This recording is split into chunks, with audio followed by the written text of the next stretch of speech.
পুবের কলম ডিজিটাল স্টুডিওতে আজকে আমরা হাজির হয়েছি একজন প্রখ্যাত নিউরোলজিস্টকে নিয়ে, যার নাম হচ্ছে ডক্টর এম শামীম। তিনি ভারত সেরা একজন নিউরোলজিস্ট। সাধারণ মানুষের মধ্যে স্বাস্থ্য সচেতনতা বৃদ্ধি করা আমাদের একটা লক্ষ্য, আর সেই লক্ষ্যেই আমরা ডক্টর এম শামীমকে আমরা আজকে এখানে হাজির করেছি এবং পরবর্তীতে আমরা আমাদের কলকাতা বা বাংলার বিভিন্ন বিখ্যাত যে চিকিৎসক তাদেরকে আপনাদের সামনে হাজির করব। ডক্টর এম শামীম একজন নিউরোলজিস্ট, আমি বলেছি, কিন্তু সাধারণ নিউরোলজিস্ট নন। তিনি একজন ভারত সেরা নিউরোলজিস্ট। একটু পরিচয় দিলে আপনারা বুঝতে পারবেন। তিনি MBBS অনার্স করেছেন, বেস্ট টপার্স গোল্ড মেডালিস্ট, এছাড়া ডিএম নিউরোলজিতে ডিএম করেছেন নিমাস ব্যাঙ্গালোর থেকে, এবং সেখানেও তিনি গোল্ড মেডেল পেয়েছেন। এছাড়া তিনি MRCP SCE neurology London fellowship করেছেন। তিনি European board of neurology FEBN, এবং 2018 সালে অল ইন্ডিয়া র্যাঙ্ক করেছেন world federation of neurology Canada থেকে বেস্ট ক্লিনিক্যাল অ্যাওয়ার্ডও পেয়েছেন। তো আমরা বুঝতে পারছেন যে তিনি অত্যন্ত শিক্ষার দিক থেকে তিনি একজন ভারত সেরা।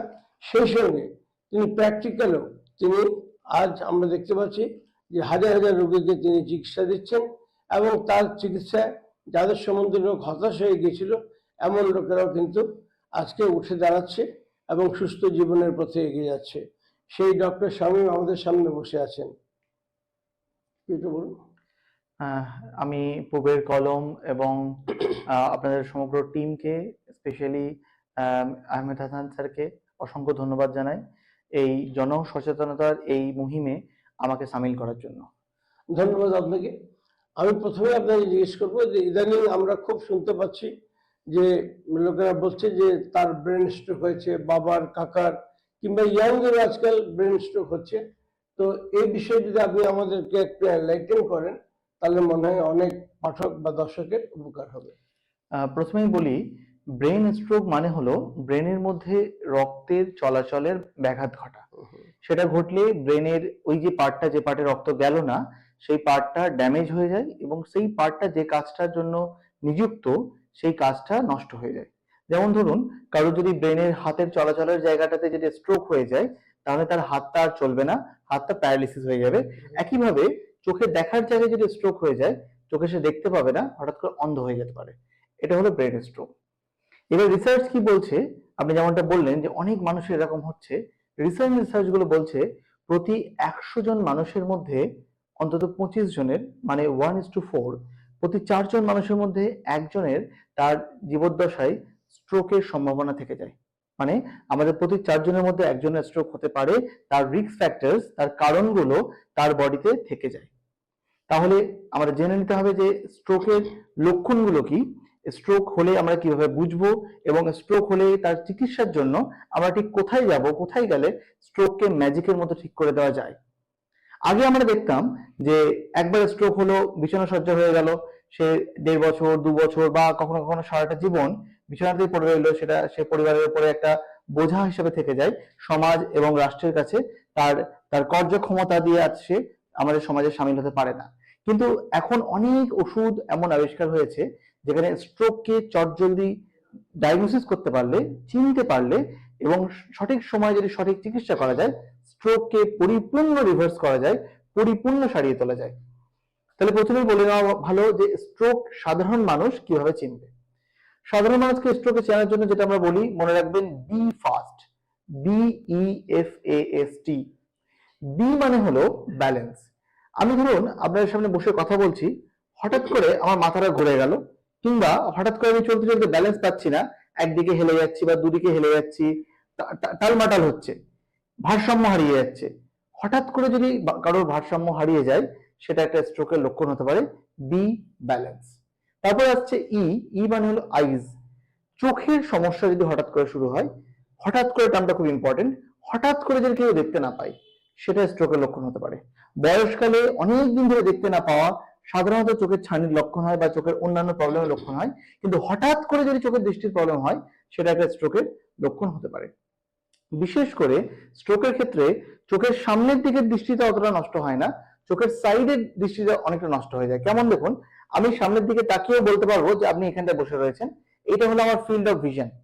যদি আমি চলতে চলতে হঠাৎ করে একদিকে আমার বাবার ধাক্কা লাগতে থাকে, তাহলে বুঝতে হবে যে হয়তো ওই দিককার ফিল্ড অফ ভিশন মানে দেখার যে পরিধিটা সেটা ছোট হয়ে গেছে, তাই তাই জন্য মানুষটা চলতে গেলে এক জায়গায় বারবার ধাক্কা লাগছে, এটাও একটা স্ট্রোকের লক্ষণ। তাহলে বি মানে ব্যালেন্স, ই মানে আইজ। এবার আসছে এফ। বি ফার্স্ট যেটা বললাম, এফ মানে হচ্ছে ফেস। কথা বলতে বলতে হঠাৎ করে মুখটা বেঁকে গেল, একদিকে বেঁকে গেল, বা জল খেতে গিয়ে একদিক দিয়ে জলটা গড়িয়ে যাচ্ছে, খাবার খেতে গিয়ে একদিক দিয়ে খাবার গড়িয়ে যাচ্ছে, এই সমস্ত কিছু যদি হঠাৎ করে শুরু হয়, এটাও একটা স্ট্রোকের লক্ষণ। মানে হঠাৎ করে শুরু হওয়া ফেসের কোনো উইকনেস, মুখ বেঁকে যাওয়া। তারপরে আসছে এফ এ। এ মানে হচ্ছে আর্ম। আপনি পেনটা ধরেছেন, হঠাৎ করে মনে হলো যে হাতের গ্রিপটা, টাইট ভাবটা অতটা আর পাচ্ছেন না, বা কিছু একটা ভারী জিনিস চাগাতে যাচ্ছেন, মনে হচ্ছে মুঠোটা ঠিক করে শক্ত করে ধরতে পারছেন না। তাহলে হঠাৎ করে হাতে দুর্বলতা শুরু হয়েছে, আপনি চিরুনিটা তুলতে যাচ্ছেন, দেখছেন না হাতটা উঠছে না। এই সমস্ত কিছু যদি হঠাৎ করে শুরু হয়, এটাও একটা স্ট্রোকের লক্ষণ হতে পারে। Face, arm. এরপর আসছে এস। এস মানে হলো স্পিচ। হঠাৎ করে কথা বলতে অসুবিধা হওয়া। কেমন? কথা বলতে বলতে কথাটা জড়িয়ে যেতে পারে, কথা বন্ধ হয়ে যেতে পারে, বা আরেকটা অদ্ভুত সিচুয়েশন হয় যে ক্ষেত্রে অনেক ক্ষেত্রে মানুষ মিস করে দেয় এটা।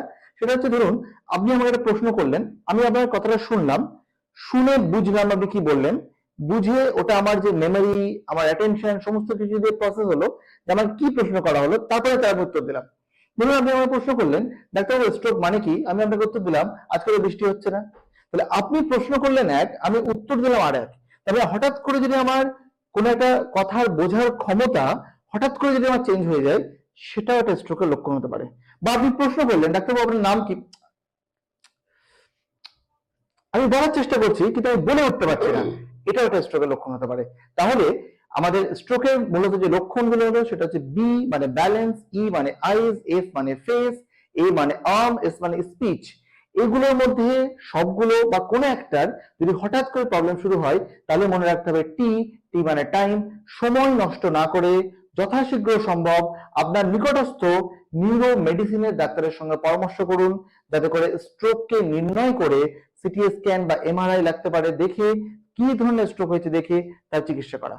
এবার প্রশ্ন চলে আসছে, স্ট্রোকের কি কি ধরন হয় এবং সবার কি চিকিৎসা আছে, না কিছু কিছু স্ট্রোকের চিকিৎসা আছে? একদম সোজা ভাষায় যদি বলি, যেটা একদম সাধারণ মানুষ বুঝতে পারবে, ধরুন এই জায়গাতে একবার হঠাৎ করে প্রচন্ড বৃষ্টি হয়ে গেল, তাহলে বন্যা হয়ে যাবে। একবার কোনো বৃষ্টি হলো না, তাহলে খরা হয়ে যাবে। তাহলে হঠাৎ করে বেশি বৃষ্টি হয়ে যাওয়া খারাপ, হঠাৎ করে কম বৃষ্টি হয়ে যাওয়া খারাপ। ব্রেনের ক্ষেত্রেও তাই, হঠাৎ করে বেশি রক্ত চলাচল হয়ে গিয়ে শিরা ফেটে গিয়ে যেটা হয় সেটা হচ্ছে হেমারেজ।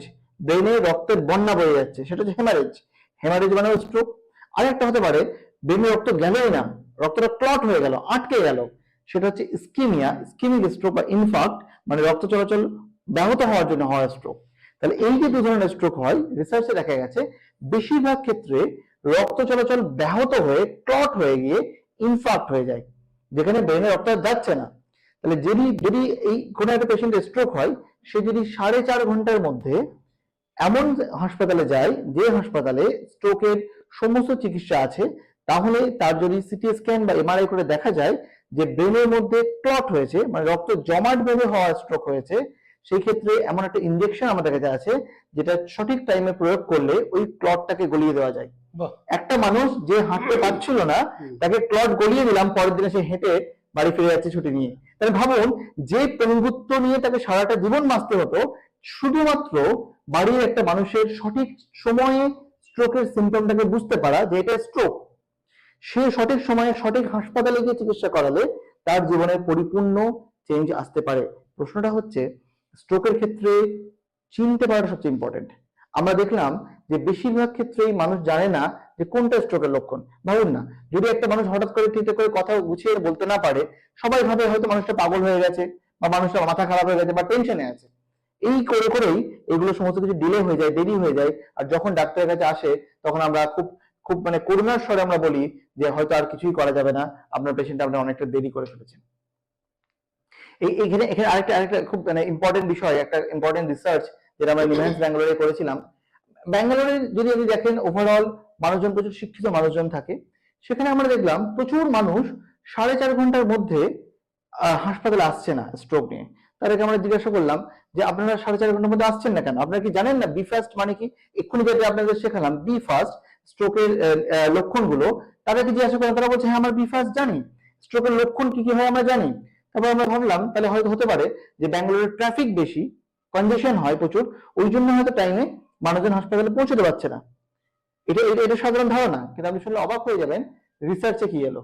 রিসার্চে এলো যে এই সমস্ত মানুষগুলো যারা জানে বি ফার্স্ট কি, স্ট্রোকের লক্ষণ কি, তারা চট করে হাসপাতালে যাচ্ছিল, তাদের নিকটস্থ হাসপাতালে যাচ্ছিল, গিয়ে সেই হাসপাতালে গিয়ে সে ডাক্তার দেখলেন, সিটি স্ক্যান এমআরআই করলেন, করে বললেন যে আপনার স্ট্রোক হয়েছে, এই স্ট্রোকের জন্য যে ইনজেকশনটা লাগে সেটা আমাদের কাছে নেই, আপনাকে অমুক হাসপাতালে যেতে হবে, সেখানে গিয়ে ট্রিটমেন্ট দেওয়া হবে।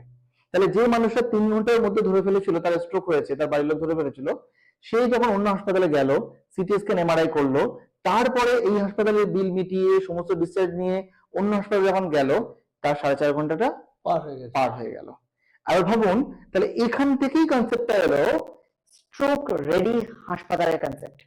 এই ধারণাটা কি, যে সমস্ত হাসপাতাল আপনার চারপাশে যতগুলো নার্সিং হোম রয়েছে, যতগুলো হাসপাতাল রয়েছে, সবাই কিন্তু স্ট্রোক রেডি নয়। তাদের কাছে সবার কাছে এমআরআই 24 ঘন্টা অ্যাভেলেবেল নেই, তাদের কাছে 24 ঘন্টা ওই যে বললাম ক্লটটাকে গড়িয়ে দেওয়া ওষুধ, বা 24 ঘন্টা নিউরোলজিস্ট, বা 24 ঘন্টা স্ট্রোকের যে ক্লট বার করে নেওয়ার যে চিকিৎসা, সেগুলো অ্যাভেলেবেল থাকে না। সেক্ষেত্রে যদি এরকম হাসপাতালে আপনি চলে যান, তাহলে কিন্তু আপনার চিকিৎসা নাও হতে পারে, আপনার হতাশ হতে পারে। এই জন্য সাধারণ মানুষের জন্য আমি একটাই বলবো, যখনই আপনারা শিখলেন বি ফার্স্ট স্ট্রোকের লক্ষণ, তখনই আপনাকে জানতে হবে স্ট্রোক রেডি হাসপাতালটা আপনার বাড়ির কাছাকাছি কোথায়। আজকেই আপনারা একটু একটু সজাগ হন, বাড়ির আশেপাশে হাসপাতালগুলোতে এনকোয়ারি করুন যে আপনাদের কাছে স্ট্রোকের যে অত্যাধুনিক ম্যানেজমেন্ট গুলো হয়, সেগুলো সমস্ত কিছু অ্যাভেলেবেল আছে কিনা। যদি না থাকে সেগুলো অ্যাভেলেবেল করান, যাতে আপনাদের প্রয়োজনে সঠিক সময়ে চটজলদি সেই সমস্ত চিকিৎসাগুলো আপনারা উপলব্ধ করতে পারেন। বাহ, এটা একটা কর্তব্য। একদম। তাহলে এই ধরনের যে সমস্ত স্ট্রোক হয়, যার কথা আপনি বললেন, সাধারণ মানুষ তো ব্রেন স্ট্রোক হচ্ছে শুনলেই ভয় পেয়ে যায়, রোগী নিজেও ভয় পায়, আবার সঙ্গে সঙ্গে তার আত্মীয় স্বজনও ভয় পেয়ে যায়। তো এসব ক্ষেত্রে তাদের কি করা উচিত? এবং যেটা আপনি বললেন যে বি ফার্স্ট ওখানে পৌঁছতে হবে, স্ট্রোক রেডি হসপিটালে পৌঁছতে হবে, এছাড়া আর কোনো সতর্কতার প্রয়োজন আছে? হ্যাঁ, তা prevention is better then cure. Problem হয়ে যাওয়ার পরে চিকিৎসা কিভাবে নিতে হবে সেটা বলে দিলাম, এটা হচ্ছে হেলথ সিকিং বিহেভিয়ার। আরেকটা হচ্ছে যে প্রবলেমটা যাতে নাই আসে, তার কিছু প্রচেষ্টা আমরা কি করতে পারি। হ্যাঁ, দৈনন্দিন জীবনে আমরা আমাদের লাইফস্টাইলে অনেক কিছু চেঞ্জেস করতে পারি, জীবনশৈলীতে অনেক কিছু পরিবর্তন ঘটাতে পারি, যেখানে আমরা বললাম প্রতি 4 জনের মানুষের মধ্যে 1 জনের স্ট্রোক হতে পারে, সেটাকেই আমরা আটকে দিতে পারি। কেমনটা? ধরুন স্ট্রোকের রিস্ক ফ্যাক্টরস কোনগুলো? যাদের সুগার আছে, যদি সুগার আনকন্ট্রোলড হয়ে যায়, সুগার যদি অতিরিক্ত বেশি মাত্রায় হয়ে যায়, তাহলে সুগার স্ট্রোক করতে পারে। যাদের ব্লাড প্রেশার আছে, প্রেশার যদি আনকন্ট্রোল থাকে, অতিরিক্ত মাত্রায় থাকে, বা যদি অনেক ফ্ল্যাকচুয়েট করে, ঘটা বাড়া হতে থাকে, সেটা একটা স্ট্রোকের কারণ হতে পারে। যারা স্মোকিং করেন, ধূমপান করেন, বিড়ি সিগারেট সেবন করেন, তাদের ওই বিড়ি সিগারেট খাওয়ার জন্য স্ট্রোক হতে পারে, তাদের সেটাকে অবশ্যই ছেড়ে দেওয়া উচিত। এবং যাদের কোলেস্টেরল আছে, লিপিড প্রোফাইল যাদের খারাপ আছে, তাদের লিপিডের ওষুধ খাওয়া উচিত, কিংবা সেই সমস্ত খাওয়া দাওয়ার অ্যাভয়েড করা উচিত, এড়িয়ে চলা উচিত যেখান থেকে লিপিড বাড়তে পারে।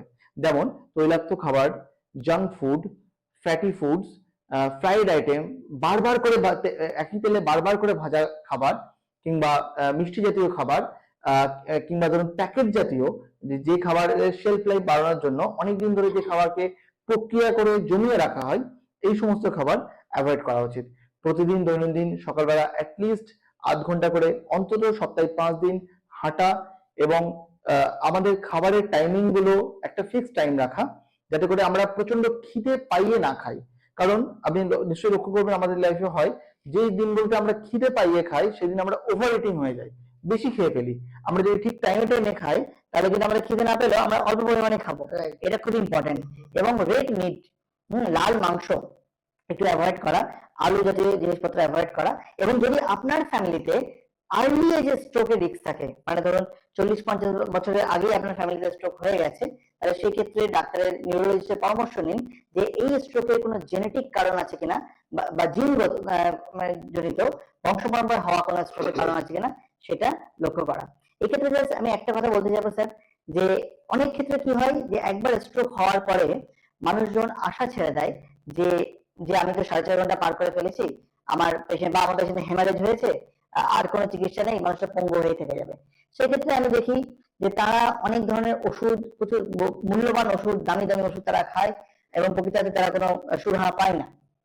এটা একটা কথা বলে নিই যে একবার যখন ব্রেনের কোষ সেল যখন ড্যামেজ হয়ে যায়, উপরওয়ালা কিন্তু সেটাকে আর রিজেনারেট করতে দেয় না, ওর ক্যাপাসিটি নেই। আমাদের যেমন চামড়া একটুখানি কেটে গেলে সেটা আবার গজিয়ে যায়, চুল কেটে গেলে চুল গজিয়ে যায়, ব্রেন সেল একবার নষ্ট হয়ে গেলে সেটা আর গজায় না, পার্মানেন্ট লস।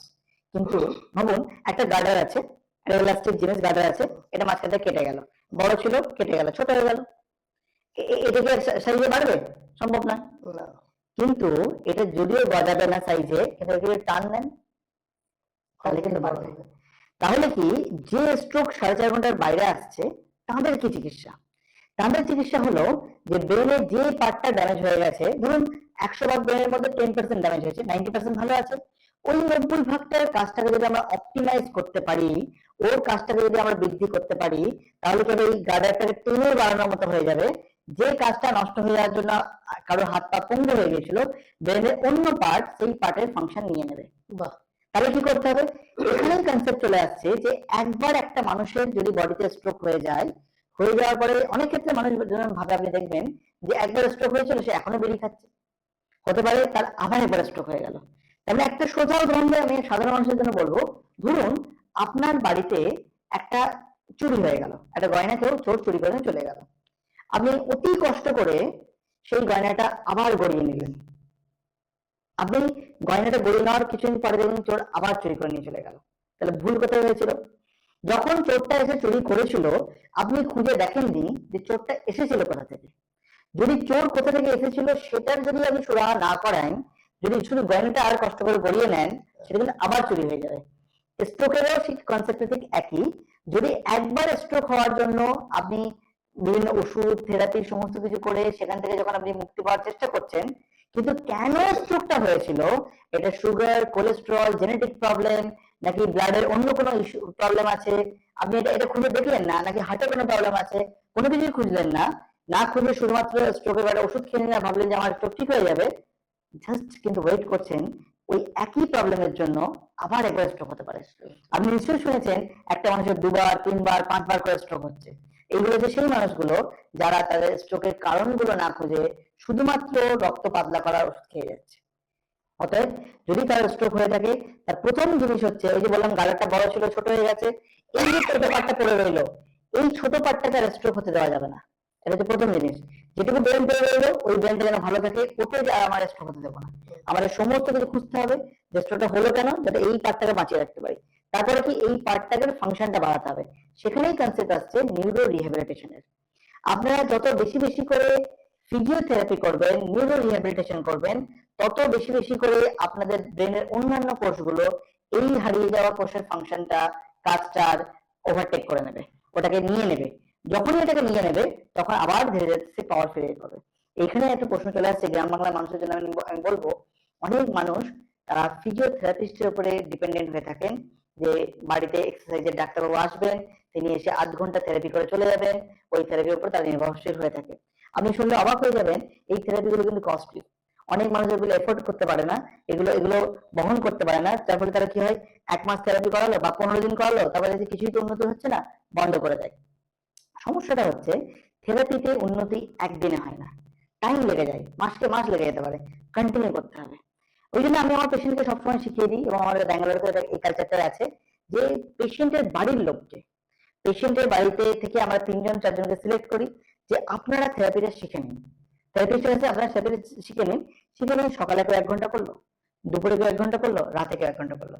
যার নিজের পেশেন্ট তার দরদ অনেক বেশি, সে আরো ভালো করে থেরাপি করতে পারবে এবং পেশেন্ট গুলো আরো তাড়াতাড়ি উন্নতি হবে। তাহলে ভালো খরচ, কারেক্ট, আপনার খরচাও কমলো, পেশেন্টের উন্নতিও তাড়াতাড়ি হলো, আপনার পেশেন্টের ওভারঅল আপনার পরিবারেরও ভালো হলো। আচ্ছা, এখন আমি অন্য একটা প্রশ্নে আসবো। একদম। সেটা হচ্ছে যে আমরা দেখেছি বিভিন্ন সময় যে কারো স্ট্রোক হয়েছে এবং তারপর সে তো শয্যাশায়ী হয়ে পড়লো, একটা চিকিৎসা হলো, ইত্যাদি হলো, কিন্তু সে তার পঙ্গুত্ব থেকে বা তার যে অসুবিধা ছিল, সে হেঁটে বাথরুমে যেতে পারে না, বাথরুম ইউজ করতে পারে না, কিংবা অন্য যে সমস্ত প্রবলেম আসে, তো সেগুলোর মধ্যেই তারা লিপ্ত ভুক্তভোগী হয়ে থাকে। কিন্তু অনেক সময় নিউরোতে এমন সব মেডিসিন রয়েছে বা চিকিৎসা রয়েছে, ট্রিটমেন্ট, যার মাধ্যমে তারা অনেকটাই ভালো হয়ে যায়। তো একদিন একটা পেশেন্ট আপনার চেম্বারে নিয়ে গেছিলাম, হুম। তো সেখানেও তারা বললো যে ওর চিকিৎসায় আমি কিন্তু হাঁটতে পারছি, বা আমি নিজের যেটুকু প্রয়োজনীয় কার্যক্ষমতা সেটা আমরা ফিরে পাচ্ছি, জীবনটা অনেক সহজ হচ্ছে। তো এইসব বিষয়ে আপনি কি বলবেন? দেখুন, আমি সবসময় মনে করি ডাক্তার হিসাবে আমরা সবাই মানুষ, রক্ত মাংসে গড়া। উপরওয়ালা যাকে হেল্প করতে চান তার উন্নতি হয়, যাকে চায় না তার হয় না, এটা এটা একদম বাস্তব। কিন্তু মনের ইচ্ছা, আমাদের প্রচেষ্টা সবকিছু মিলে পেশেন্টের উন্নতি হয়। আমরা স্ট্রোকের ক্ষেত্রে থেরাপির সঙ্গে সঙ্গে এমন কিছু কিছু মেডিসিন আছে, যেটা বললাম যে ব্রেনের যে পার্টটা বেঁচে আছে তাকে বুস্ট করা যায়। তেমন এমন অনেক কিছু মেডিসিন আমাদের কাছে আছে যেগুলো আমরা সঠিক টাইমে প্রয়োগ করলে ব্রেনের বেঁচে থাকা পার্টগুলোর কার্যক্ষমতা বাড়িয়ে তাদের আরো তাড়াতাড়ি কর্মক্ষমতায় ফিরিয়ে আনা যায়। সেগুলি আমরা সাধারণত করে থাকি। এবং এখানে জাস্ট একটা প্রশ্ন আমি বলে নেবো, হয়তো আপনাদের এটা ওয়াকিবহাল আপনারা নন, সেটা হচ্ছে যে সব স্ট্রোকের পেশেন্ট তো উন্নতি হয় না। কেন হয় না? হয় না এই কারণে, স্ট্রোক হওয়ার পরে বা কোনো নিউরো প্রবলেম হওয়ার পরে মানুষজন ঠিক করে জানে না যে কোন ডাক্তারের পরামর্শ নিতে হবে। খুবই ইম্পর্টেন্ট কথা। এবং এই এই জিনিসটা মানুষের মধ্যে একটা নতুন করে নবজাগরণ হওয়া উচিত যে নিউরো ডাক্তার মানে কি, নার্ভের প্রবলেমের জন্য কার কাছে যেতে হবে। বেশিরভাগ ক্ষেত্রে আমরা দেখেছি গ্রাম বাংলার দিকে ডিএম নিউরোলজিস্ট বেশি অ্যাভেলেবেল নেই, ডিএম বা ডিএনবি নিউরোলজিস্ট বেশি অ্যাভেলেবেল নেই। তারা কি করে, মেডিসিনের প্রবলেমের জন্য তারা নিউরো সাইকিয়াট্রির কাছে চলে যান, মানসিক রোগের ডাক্তার কাছে চলে যান। যেহেতু নামের আগে নিউরো কথাটা লেখা আছে, তাদের তো অত ওই বুদ্ধিশুদ্ধি নেই, তারা নিউরো সাইকিয়াট্রিস্ট কাছে চলে যান। চলে গিয়ে সাব অপটিমাল ট্রিটমেন্ট অনেক ক্ষেত্রে পেয়ে যান। মানে সাব অপটিমাল মানে কি, যেটা একটা নিউরোলজিস্ট যেটা দিতে পারতেন সেটা সেটা না পেয়ে তার থেকে একটা লো কোয়ালিটি ট্রিটমেন্ট তারা পাচ্ছে। আচ্ছা, এটা একটা প্রবলেম। দ্বিতীয় হচ্ছে, অনেক ক্ষেত্রে তারা নিউরো সার্জনের কাছে চলে যান। নিউরো সার্জনের নিউরো মেডিসিনের রোগের উপরে অত বেশি ট্রেনিং থাকে না, তারা সেইভাবে ম্যানেজ করতে পারবে না যেটা নিউরোলজিস্ট ম্যানেজ করতে পারবে, নিউরো মেডিসিন বা নিউরো ফিজিশিয়ান ডাক্তার ম্যানেজ করতে পারবে। এটা আমি কেন বললাম, কারণ যদি আমি কিছু কিছু কথা মানুষকে শিখিয়েও দিই, তারপর দেখবেন সে স্ট্রোক হয়ে যাওয়ার পরে সে বি ফার্স্ট জেনে গেল কিন্তু চলে গেল নিউরো সাইকিয়াট্রিস্টের কাছে, কি করে সে ম্যানেজমেন্ট পাবে? ম্যানেজমেন্ট পাওয়া সম্ভবই নয়। ওই জন্য জানতে হবে, ধরুন আপনি একটা বাংলার টিচার, আমার একটা অঙ্কের প্রবলেম আছে, আমি আপনার কাছে গেলাম যে না আপনি তো মাস্টার মশাই, অঙ্কের প্রবলেমটা সলভ করে দিন। আপনি পারবেন হয়তো কিছু না কিছু সলভ করতে, কিন্তু আপনি কি অঙ্কের মাস্টারের মতো সলভ করতে পারবেন? পারবেন না। ঠিক তেমনই ডাক্তারেরও প্রকারভেদ আছে। তিনজনের neuro doctor, neuro psychiatry neuro doctor, neuro surgeon neuro doctor, neurologist বা নিউরো মেডিসিন নিউরো ফিজিশিয়ান উনিও নিউরো ডাক্তার, কিন্তু তিনজনের প্রকার আলাদা। একজন হচ্ছে যিনি মানসিক রোগের চিকিৎসা করেন, তারা হচ্ছে নিউরো সাইকিয়াট্রি। একজন নিউরো সার্জারি, ব্রেনের অপারেশন, স্পাইনের অপারেশন করেন, তারা হচ্ছে নিউরো সার্জন।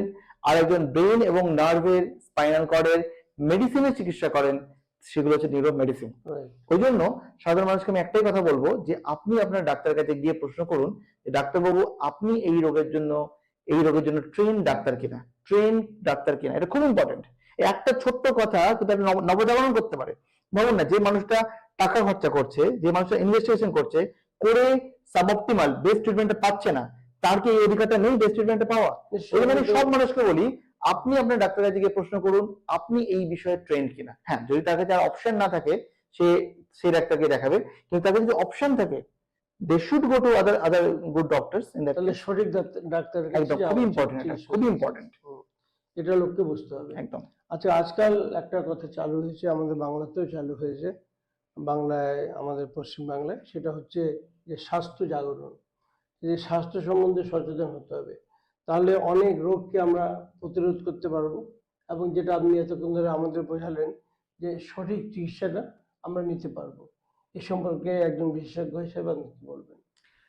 আমি একটু আগে যে পয়েন্টগুলো আপনাকে বললাম, এই জিনিসগুলোকে আমি একসঙ্গে বলি। নিউরো জাগরণ, নিউরোর একটা নবজাগরণ দরকার। কারণ নিউরোর পেশেন্টরা সাধারণত সেই পেশেন্টগুলো হয় যেগুলো ক্রনিক হয়ে যায়। ক্রনিক কথাটা মানেটা কি, মানে ধরুন আপনার জ্বর হলো, আপনি একটু ওষুধ খেয়ে নিলেন, 5 দিন 6 দিন পর আপনার জ্বর ঠিক হয়ে গেল। নিউমোনিয়া হলো, 7 দিন পর নিউমোনিয়া ঠিক হয়ে গেল। নিউরোর প্রবলেমগুলো বেশিরভাগ ক্ষেত্রে বছরের পর বছর থেকে যায়। ওই জন্য এই সমস্ত প্রবলেমে পড়ে মানুষজনের প্রচুর রকম ভাবে ভোগান্তি, খরচা, প্রচুর খরচা করার পরেও আশানুরূপ ফল না মেলা এগুলো হয়ে থাকে।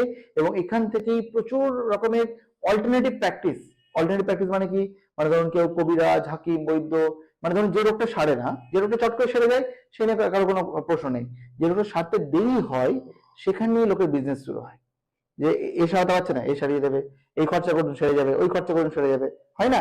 হয়। এইটাই হচ্ছে সমস্যা। সাধারণ মানুষকে বুঝতে হবে নিউরো জাগরণের মাধ্যমে যে কোন রোগটা কতটা তাড়াতাড়ি সারে, কোন রোগটা আগে চিকিৎসা করলে সেরে যায়, কোন রোগটা চিকিৎসা করলেও সারতে দেরি হয়।